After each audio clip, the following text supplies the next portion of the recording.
হ্যাঁ, এই কি অবস্থা। আজকে সকালবেলা ঘুম থেকে উঠে প্রচণ্ড কনফিউজড হয়ে গেছি। একেতে তো প্রচণ্ড দেরি করে উঠেছি বন্ধুগণ, তারপর কোন দিকে যাব, দৌড়টা কোন দিকে লাগাবো বুঝতে পারছি না। মানে বাপের বাড়ি ছেড়ে শ্বশুর বাড়ির উদ্দেশ্যে রওনা দেবো, নাকি দুপুরবেলা মায়ের হাতে জমিয়ে নিরামিষ খেয়ে দিয়ে রাতের বেলা বরের জন্য গুছিয়ে নিয়ে তারপর যাব। আমার তো মনে হচ্ছে সেকেন্ড অপশনটা চয়েস করলে আমার জন্য বেটার হবে। তোমাদের কি মনে হয়? চলো দেখা যাক আমি কি করলাম, মা কি রান্না বান্না করলো, আর কি গল্পগুজব করলাম, সব মিলিয়ে আজকে ব্লগটাকে সাজিয়েছি। কারণ আছে, কারণ কালকে আমাদের একটা ধামাকা পার্টি রয়েছে, একটা বিয়ের পার্টিপত্র। কার বিয়ে হচ্ছে সেগুলো তোমাদের সাথে ডিটেলসে বলবো। তো চলো ব্লগটাকে শুরু করা যায়। আর বুঝতেই তো পারছো আজকের ভিডিওটা কতটা ফাটাফাটি আর মজাদার হবে। হ্যালো মাই লাভলি ভিউয়ার্স, আমি Priyanka and welcome to my channel Priyanka's time story. যারা যেখান থেকে দেখছো অবশ্যই পেজ এবং চ্যানেলটিকে ফলো করতে ভুলো না, কারণ নেক্সট ভিডিওগুলো প্রচণ্ড ফাটাফাটি এবং প্রচণ্ড মজাদার হবে, কারণ আবার একটা আসন্ন বিয়ে হাতে রয়েছে। তো সকালবেলা ঘুম থেকে উঠে একটু এঘর ওঘর করছি আর নিজের মুখটাকে ভালো করে পর্যবেক্ষণ করার চেষ্টা করছি যে রাজস্থান থেকে ফেরার পর আমার স্কিন এবং আমার লিপস নিয়ে আমি প্রচণ্ড টেনশানে ছিলাম। বিশেষ করে আমার লিপসটা এত পরিমাণে পুড়ে কয়লা হয়ে গেছিলো, মানে ওই লিপস শুধু মানে নিউডভাবে, মানে কিছু না লাগিয়ে রাস্তায় বেরোনোর মতন অবস্থা ছিল না। তাও তো জানো আমি ডেলি ব্লগ করি বলে এক ফোঁটা মুখে মেকআপ থাকে না, ঠোঁটে লিপস্টিক থাকে না, লিপ বাম থাকে না। ওই কালো ঠোঁট নিয়ে লাগাতার ধরো 1 মাস ধরে আমি টানা লড়াই চালিয়ে যাচ্ছি। তো ফাইনালি আজকে আমি খেয়াল করতে পারছি আমার লিপসের যে ব্ল্যাক ভাবটা ছিল একটু কেটে গেছে। আমি মেডিকেটের একটা প্রোডাক্ট লাগিয়েছি তার জন্য।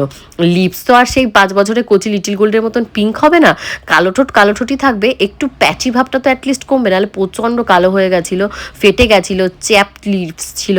তো আর কিছু করার নেই, এখন একটু লিপসে কেয়ার করতে হবে। তোমাদের যদি ঘরোয়া কারো মানে পদ্ধতি জানা থাকে যে যা করলে লিপস আমার ভালো থাকবে, অবশ্যই আমাকে একটু কমেন্ট করে জানিও। তো এইদিকে ভালো ভালো খাবার দাবার আজকে রান্নাবান্না হবে। এই যে এখানটায় মায়ের যে রান্নার দিদি রয়েছে জেঠি, সে লিটিল গোল্ডের সবজি কেটে রেখে দিয়ে গেছে ভাজা বানানোর জন্য। তারপর ব্রকলি দিয়ে আলু দিয়ে একটা সবজি হবে। এই ব্রকলিগুলো মা বলছে 25 টাকা পিস করে, দুটো 50 টাকা দিয়ে কিনেছে। তোমরা একটু জানাও তো যে এটা সঠিক দাম না এটা আরও সস্তায় তোমরা পাও। পূজা আবার হুট করে বলছে যে পূজা শ্বশুরবাড়ি যেখানে, ওখানে নাকি এগুলো অনেক কম দামে পাওয়া যায়। হ্যাঁ, একটু গ্রাম সাইডে হলে টাটকা ফ্রেশ খাবার দাবার খুবই ভালো পাওয়া যায়। বিশেষ করে আমার গ্রামের সব থেকে বেস্ট লাগে গ্রামের ওই ফ্রেশ যে এয়ারটা, ওইটা। অ্যাকচুয়ালি আমি যেহেতু শ্বশুরবাড়ির এলাকাটা তো তোমরা দেখোই তো কত পলিউশন, সর্বক্ষণ গাড়ি যাচ্ছে। রাত্রির এখন মনে হয় বাজছে তোমাদের 2-2:30 আমি ভয়েস ওভার দিচ্ছি, back to back truck lorry কি যাচ্ছে না, তো কুকুরের ভেবেও আছে। তো এখন লিটিল গোল এসছে ওর দাদুর সাথে যে আমাকে শাড়ি পরিয়ে দাও, একটা গামছা জোগাড় করেছে। ছোট্ট বেবি হলে যা হয়, কদিন পরে দেখবে মাথায় একটা গামছা বেঁধে ক্লিপ লাগিয়ে ঘুরে বেড়াচ্ছে। ওর প্রচুর শখ লং হেয়ার। কার মতন লং হেয়ার? আমার মতো নাকি লং হেয়ার হবে, ও বেনুনি বাঁধবে, এটা করবে ওটা করবে। ছোট মানুষ, মাকেই তো কপি করে না, মা তো ফার্স্ট আইডল হয় প্রত্যেক কটা বাচ্চার কাছে, সে ছেলে বাচ্চাই হোক কি মেয়ে বাচ্চা হোক। তো এই দেখো আমার বাবা আবার হাততালি দিচ্ছে। সুন্দর হয়েছে, সুন্দর হয়েছে। আবার করে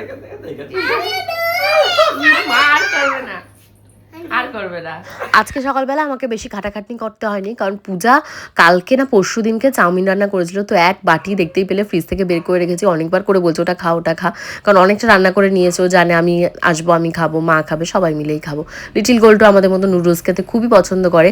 এখন ফ্রিজ থেকে ওগুলো বের টের করে মা এখন ঢুকে গেছে, মা ঢুকে এখন রান্নাবান্নাটা করবে। মা আজকে করছে লাল শাক।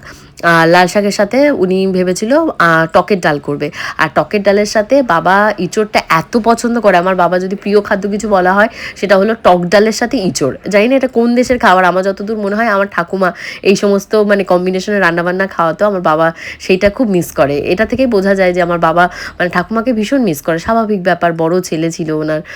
মাকে অনেক দিন হয়ে গেছে বাংলাদেশে যায় না, দেখে না। ঠাকুরদাদের সাথে ঠাকুমাদের সাথে ভিডিও কলিংয়ে, কাকা কাকিমাদের সবার সাথে ভিডিও কলিংয়ে কথা হয়। যত যাই হোক আপনজন তো আপনজনই হয়, সবার কথাই মনে পড়ে, আমারও মনে পড়ে। আর যত বয়সের দিকে যাচ্ছি না, ছোটোবেলার গল্প, ছোটোবেলার মেমোরিজগুলো যেন আরও সতেজ হয়ে যাচ্ছে। তো এখন মা বাজার থেকে আসার সময় 1 কেজি পনির নিয়ে এসে, কেজি খানিক। তো কেজি খানিক পনির তো খাওয়ার লোক নেই। আমার বর প্রচণ্ড ভালো পনির খায়, আর বাবা নিরামিষ বলে প্রচণ্ড ভালো খায় না পনির, কিন্তু ওই মন্দের ভালো পনির তো খেতেই হবে, নিরামিষ আর কি বা আছে। তো 1/2 কেজি 500 মতন মা রান্না করবে চিলি পনির। তো আমি মাকে ক্যাপসিকাম, তারপর পনির পেঁয়াজ টিয়াজ এগুলোকে কেটে দিচ্ছি। এরই ভেতর লিটিল গোল্ড দৌড়াতে দৌড়াতে এসছে, তোমরা তো দেখতেই পেলে, ওর পটি পেয়েছে। আর মা চেঁচাচ্ছে সকাল থেকে মেয়েটাকে এখনও কিছু খাওয়াসনি, সুজি খাওয়ানো হয়েছে, কিন্তু লিটিল গোল্ডের দুপুরের যে ডিম একটা ভাজা থাকে, তারপর মুসম্বি জুস থাকে, ওগুলো কিছু খাওয়ানো হয়নি। আর ঘড়িতেও অনেকখানি বেলা হয়ে গেছে, মা ঢুকতে ঢুকতে প্রায় 1টা-1:30 বেজে যায়। মা ঘন্টাখানেক কি 1 ঘন্টার ভেতর ওই রান্নাবান্না যা যা থাকে হয়ে যায়। এই দেখো গল্প করতে করতে মায়ের রান্না কমপ্লিট। চিলি পনির, লাল শাক ভাজা, তার সাথে রয়েছে ব্রকলি আলু দিয়ে একটা সবজি, আর তার সাথে রয়েছে বাবুর জন্য ইঁচড়, আর হলো টকের ডাল। তো এরই ভেতর পূজা এবং স্বর্ণজিৎ এসছে, পূজা তো ছিলই। তো ওরা যাবে স্প্ল্যানেডে, আমাকে বহুবার স্প্ল্যানেডে যেতে বলেছে, আমি বলছি আমার টাকা পয়সা নেই, আমি এখন যাবো না। বিশেষ করে যাইনি তোমাদের গপুদার জন্য, কারণ কি বলো তো, ব্যাক টু ব্যাক এত বাড়ি থেকে বেরোই তো, উনি আমাকে মুখে কিছু বলে না, বারণ কোনোদিনই আমাকে কোনো কাজে করেনি, ইয়ার্কির ছলে বারণ করে, আমি শুনি না, চলে যাই। কিন্তু এখন বরের কথা শোনাটা দরকার। উনি বলেছে একটু মেয়ে নিয়ে ঠান্ডা লেগে যায় আমার, যেহেতু একটু ঘরে থাকতে। না হবে না, যা হবে না। ই মা, এই কি অবস্থা, পা ধরে বসে পড়েছে। ওরম পূজার পা ধরে ঝুলে থাকে। কোথায় যাবি? যাবো দোকানে। দোকানে। ঠিক আছে যা, ওঠ। তাহলে চুলটা বাঁধ। না, চুলটা আমি বেঁধে এভাবেই করতাম। না, এইভাবে চাইলে চুল কাউকেই ভালো লাগে না, এইভাবে যাওয়া যাবে না। চুলটা বাঁধো, চুলটা বাঁধো। কিভাবে করেছো? আমি যেভাবেই করি না কেন, আমি ঠিক আছি আমার জায়গায়, তুমি চুলটা বাঁধো। না, আমি চুলটা আমি বাঁধবো তো এখন। আমি যে স্টাইল করেছি বুঝেছো, এই যে সামনে দিয়ে চুল ঝুলিয়ে রেখেছি, ও এইভাবে নাকি চুল ঝুলিয়ে রেখে দেবে সামনে দিয়ে। ও দেখো অবস্থা, দেখা দেখা কিভাবে ঝুলাবি চুলটা, দেখা। ই মা, ই মা, কি অবস্থা। পূজার বিয়ে তত্ত্বের সমস্ত জিনিসপত্র সবাইকে দেওয়া হয়ে গেছে, কিছু বাংলাদেশে যারা রয়েছে তার রিলেটিভ তাদেরগুলো রয়ে গেছে। তো সেই তত্ত্বের ডালাগুলো এখনও তোলা হয়নি, প্রায় 1.5 মাস হতে গেল, মানে ওইভাবেই রয়েছে। বাংকারে তুলতে হবে, তার তোলা হচ্ছে না। তো মা গেছে একটু মার কাজে ওয়ার্ডে। তো আমি ভাবলাম আমি কি করবো, আমি একটু তাহলে কফি খাই, যেহেতু শ্বশুরবাড়ি ফেরত যাবো, মা না আসলে।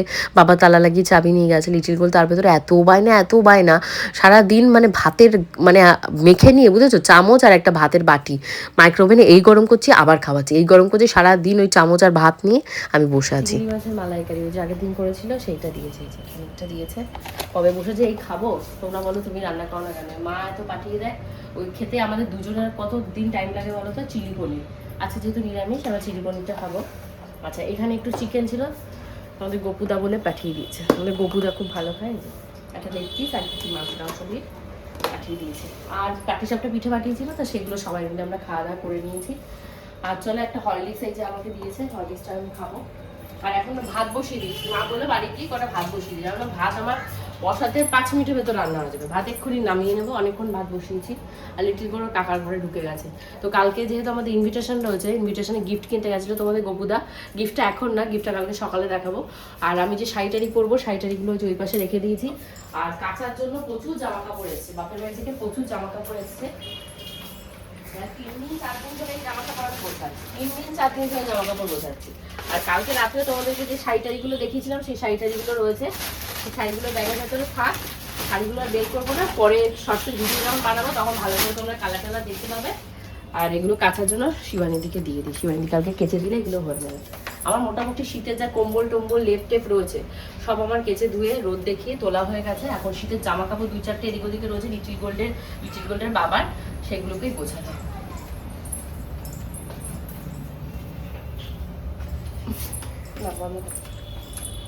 মানে অ্যানিভার্সারি, জন্মদিন সব মিলিয়ে এত গিফট, এত ভালোবাসা আসছে না, কি বলবো। আজকেও একটা গিফট এসছে, এটা দিল্লি থেকে এসছে।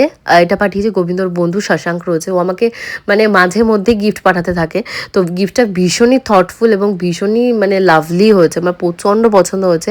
এটা তোমাদের গোপুচন্দ্র আর আমার একটা বিয়ের ফটো, সেখানে অনেক বেস্ট উইশেস দিয়েও পাঠিয়েছে। Thank you so much Shashank once again. Little goal গিফটটা পেয়ে মানে খুশি তো হয়েছেই, তার পাশাপাশি ওর বাবা আর আমার যেহেতু ফটো, তো ওটা দেখেও প্রচণ্ড আপসেট হয়ে গেছে যে ও কেন নেই। এইবার ওর কাকা এসে পেছন থেকে ওকে ধরেছে, ধরে বলছে বল এখানে তুই কোথায়। ওর কাকা ওকে এত মানে টোন কাটে না, আর সারাক্ষণ দৌড়ে এসে কাকার ঘরের ভেতরে যাবে, কাকা কোথায় গেল, কাকা কেন আসলো না, কাকার মাথায় কি হচ্ছে, কত কোশ্চেন। কাকাকে নিয়ে ও প্রচণ্ড ওয়ারিড এবং চিন্তিত, বিশেষ করে ওর বাবা আর কাকা, এই দুজনকে নিয়ে লিটিল গোল ভীষণ চিন্তিত। বাবা তুমি কই? আমি মার পেটের মধ্যে ছিলাম। আমার ঘরে আগের দিন যত ঠাকুরের শোপিস ফটো যা ছিল ইচ অ্যান্ড এভরিথিং আমি বের করে ফেলেছি।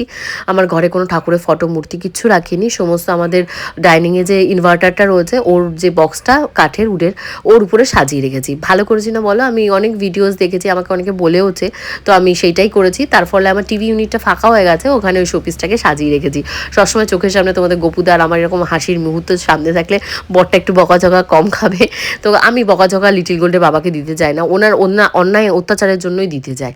তোমরা তো দেখোই, সব তো আর ভিডিওতে বলা বা দেখানো সম্ভব নয়, সব সংসার খুঁটিনাটি বাঁধে। তো কালকের দিনটা কিন্তু ভীষণই স্পেশাল। কেন তোমাদেরকে বলছিলাম ভিডিও শুরুতে, কালকে একটা ভীষণ সুন্দর একটা ঘটনা ঘটতে যাবে। কাদের ঘটনা, কি ঘটনা, সেই বৃত্তান্ত তো ভিডিও দেখলেই সেটা সারপ্রাইজ থাকছে, ডিটেলসে এখন বলবো না। বুঝতেই পারছো কালকে ব্লগটা ভীষণই ফাটাফাটি মজাদার হবে। কে কতটা এক্সাইটেড কালকের দিনটা নিয়ে আমি জানি না, বাট যাদের অনুষ্ঠান তাদের পরে যদি কেউ এক্সাইটেড হয়ে থাকে সেটা হলাম গিয়ে আমি। এটা বলতে গেলে আমার কাছে একটা অ্যাচিভমেন্ট টাইপের। কেন, সেই ঘটনা কালকে বলবো। তো হোপফুলি আজকে ব্লগটা তোমাদের ভালো লেগেছে। ভালো লাগলে অবশ্যই কমেন্ট সেকশনে কমেন্ট করো। এখন রাতের বেলা লিটিল গোলকে একটু সুজি আর দুধ খাবো, খাইয়ে ঘুম পাড়াবো, আর লেট করবো না। কালকে অনেক সকাল সকাল উঠে অনুষ্ঠানে যেতে হবে। হোপফুলি ব্লগটা ভালো লেগেছে। কালকে দুপুর 2টোয় আসবো। বাই।